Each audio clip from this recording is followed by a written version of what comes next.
My mom, she's been diagnosed with terminal cancer. They've even told her she doesn't have much time left. What do I do?" Yeah. As I choked back tears while sharing the news about my mom, my husband hardly looked up from his mobile phone, just offering a casual reply. I couldn't hide my anger at his indifferent reaction, but I hadn't approached him to vent my anger. "I want to spend her last days with her. I want her to live here with us. I promise she won't be a burden." What? No way.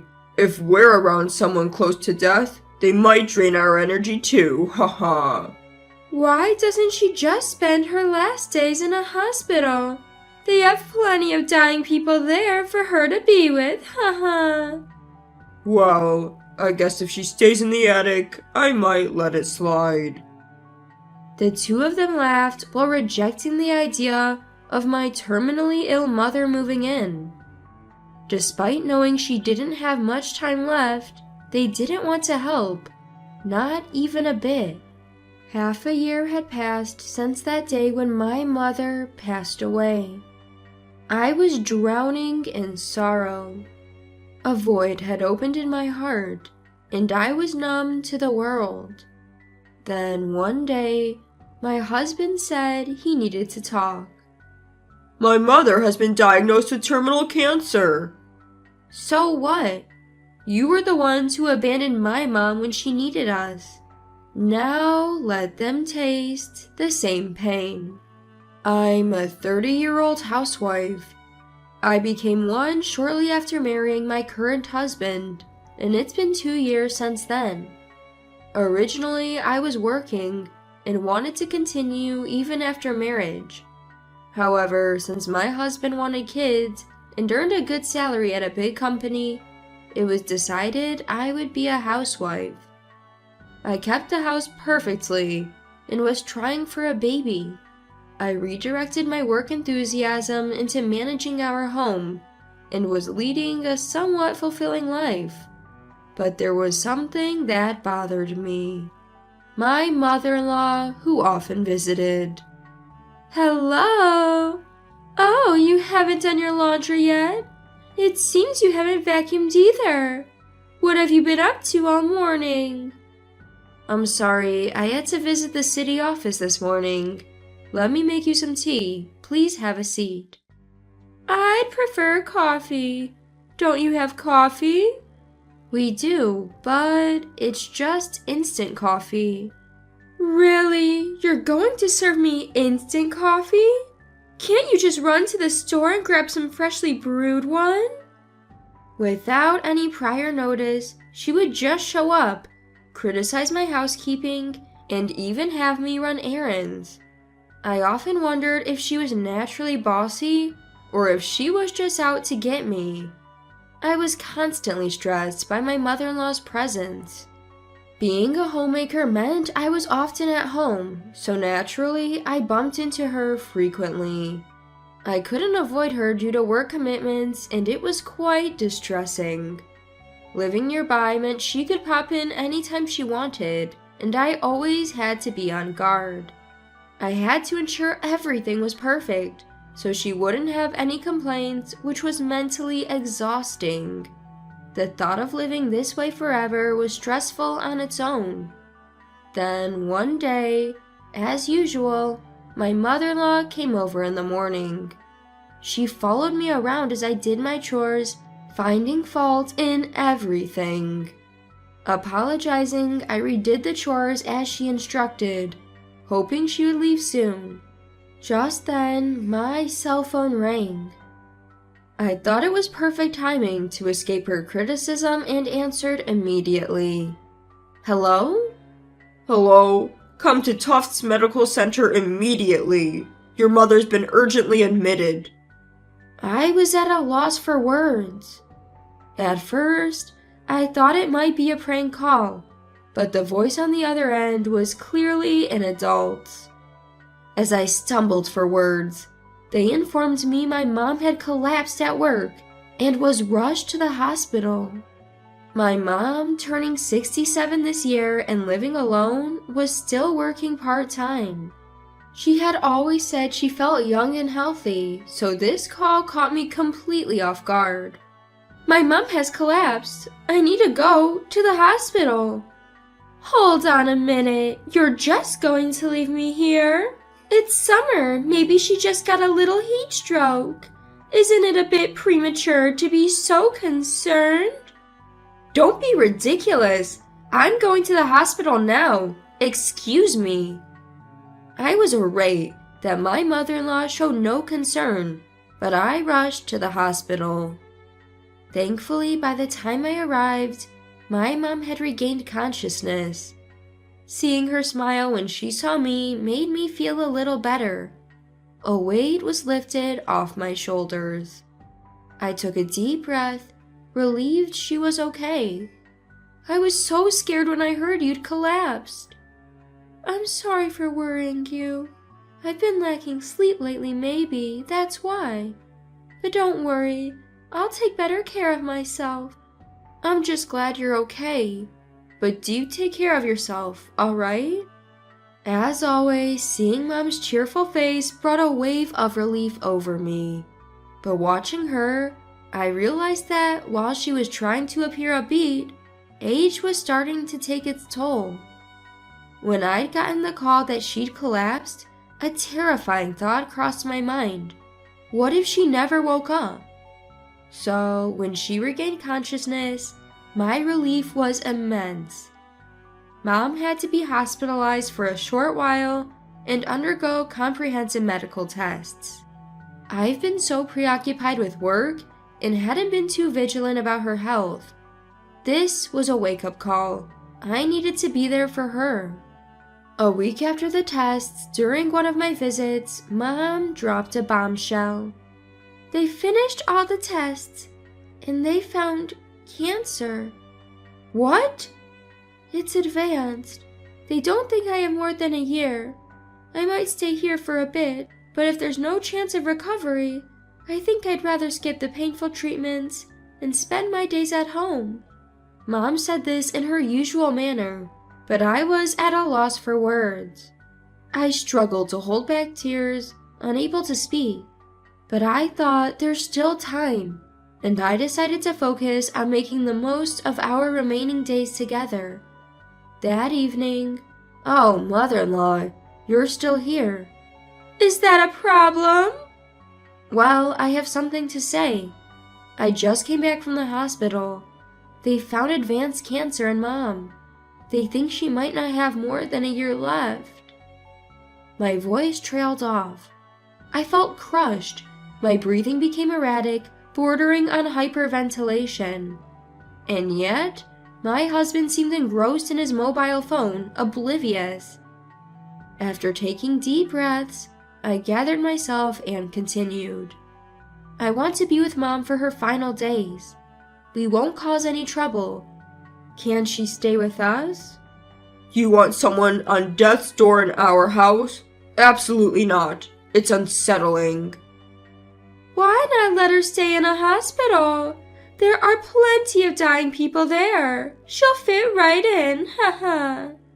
Well, if it's the attic, I might consider. The two of them casually made these remarks as I desperately tried to hold back tears. In that moment, the trust I'd built with my husband and the rapport with my mother-in-law crumbled. What do these people think of life? Are their own feelings the only ones that matter to them? I never thought he could be this heartless. I clenched my fist, struggling to control the urge to hit him right then and there. You never said it would be a bother. I'll take care of everything if she needs help. Mom can live in my bedroom. I won't be a burden to you at all. It's not about that. It seems you have a bizarre taste in wanting to be around someone on the brink of death, but I don't share that. Shouldn't she be in a hospital anyway? Picky patients say they want to spend their final days at home. Why not just leave her in a hospital? You have duties as a housewife. Caregiving is too much for you.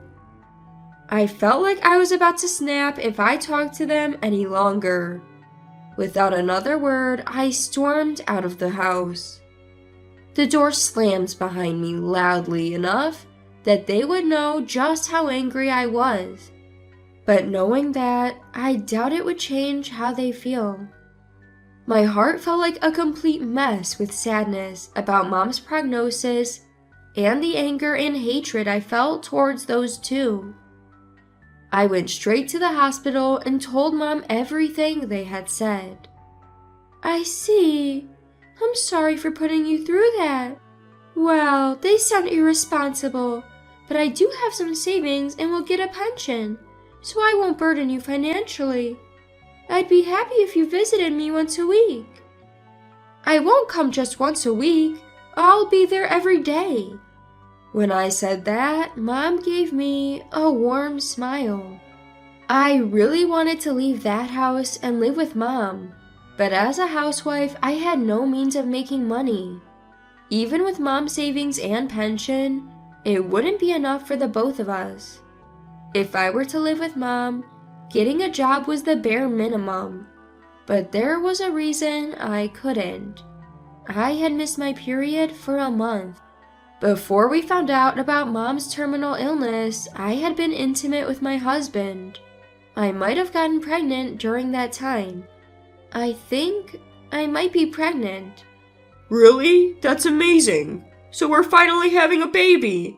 This means I'm going to be a father. I'm so happy.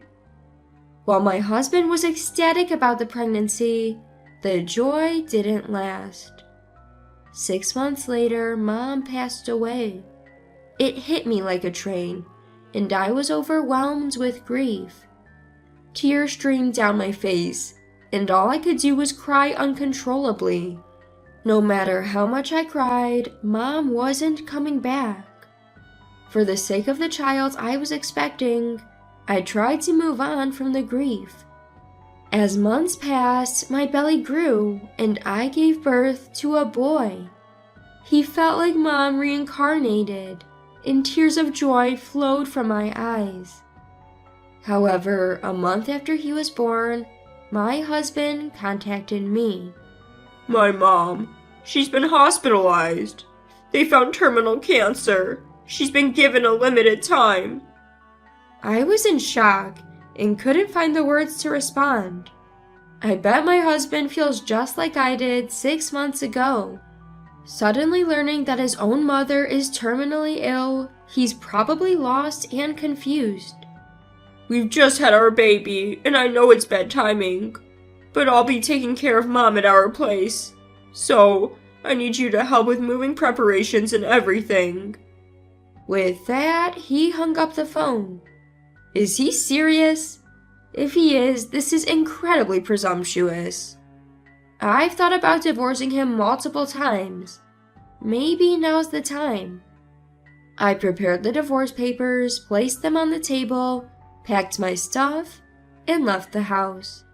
I planned to stay at a relative's place for the time being, but that night my husband called. Hey, what's the deal with these divorce papers? What do you mean, what's the deal?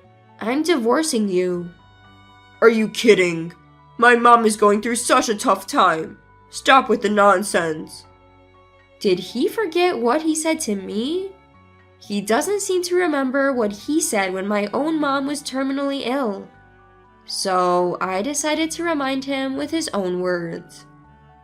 I don't fancy living with someone who's nearing the end. She's not my family. If you want to care for her, do as you please. Seriously? Cut it out. You told me the same thing, remember? When my mom needed us, you abandoned her. So you can't complain when it's your turn.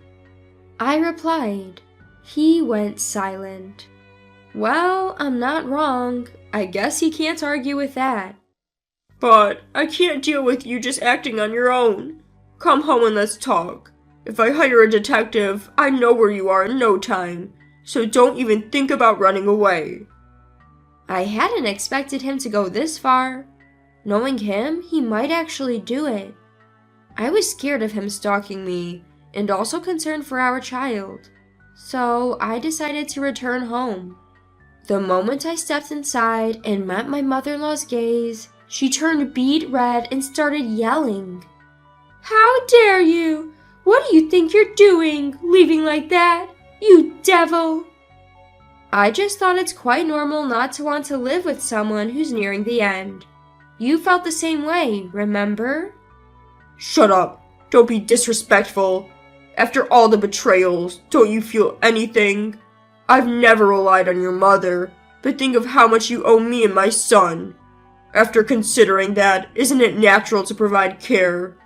Did all the time she tormented me count as owing her? The one who took advantage of me was my husband, not the other way around. It angered me that they couldn't even understand such a simple fact. But I hadn't come back to this house just to be insulted by these two. Well, whatever. There are only two reasons I'm here today. First, just like you didn't help me, I won't be helping you. And second, I'll be seeking compensation for the affair. What? Excuse me, affair? When I talked about wanting to live with my mom, you were glued to your phone, right? I caught a glimpse of your screen then, saw lots of heart emojis and wondered. I didn't check right away because I was mentally drained at the time. My husband looked stunned, his mouth agape, clearly not expecting to be confronted about his affair. Mother-in-law glared at him for cheating, and the atmosphere in the room immediately turned tense. Seeing that expression on their faces felt so satisfying. Inside I thought, serves you right. Why would I help someone who's betrayed me like that? If you won't grant me a divorce, I'm okay taking it to court. And I'll make sure you pay the compensation and child support. You won't see our son again. I won't ever show my face around you two again. The two of them were in shock. They'd been so happy when our child was born, probably considering him just as precious, if not more so, as themselves. But I can't let my beloved son be around someone who cheats and disregards human life.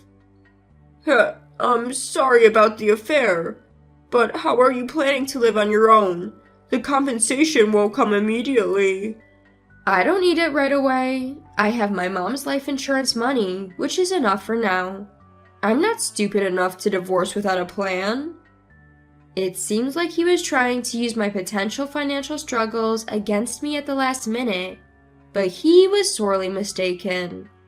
Considering the affair and our son's age, I'm almost certain I'd get custody. Once we're divorced, I won't have to care for my mother-in-law anymore. I'll finally be free from them. A deep-seated hatred had been lifted from my heart, and I felt truly refreshed. After laying everything out, I left the house. I later consulted a lawyer about the compensation and child support, and successfully filed for divorce. But half a year later, my ex-husband somehow found out where my relatives lived and came visiting. Why are you acting like a stalker? It's creepy. Please, I'm begging you. It's been a month since you left, and the strain of caring for her is killing me. I miss our son. The stress is causing me to make mistakes at work, and I'm struggling financially. Please, I'm truly sorry. Help me. Only a month had passed since then, but my husband looked like he'd aged a decade. I could instantly see he was under immense stress. But just because he's stressed, did he think I would let my guard down? There was a rule when we divorced, remember? You promised not to come near us. If you can't even keep that promise, I'll call the cops. Cops? Just stay out of our lives. With that, I slammed the front door shut. The mere mention of the police frightened my ex-husband. He went away obediently and never approached us again. Yet, thinking it was enough just not to meet face to face, he kept trying to contact me. It was so annoying that I deleted his contacts and explained our divorce story to mutual friends. After that, He stopped trying to reach out via friends, and it seems most of our acquaintances cut ties with him. He was already living under heavy stress from caregiving and paying child support and compensation to me. This only added to his burden, pushing him to a breaking point mentally. He made a significant mistake at work, got demoted, and his salary was considerably reduced. But his payments to me remained unchanged. He tried his best, cutting back on his living expenses. After coming back from work, he took care of his mother, did his cooking and chores, and by the time he was finished, it was already midnight with work waiting the next morning. My ex-husband led a life with absolutely no breaks, losing weight rapidly. It seems he deeply regrets what he did to me. On the other hand, my beloved son and I rented a new place and started our second life. For my mother watching over us from heaven, I intend to lead a joyous life with my son. That's the best way I can honor her memory.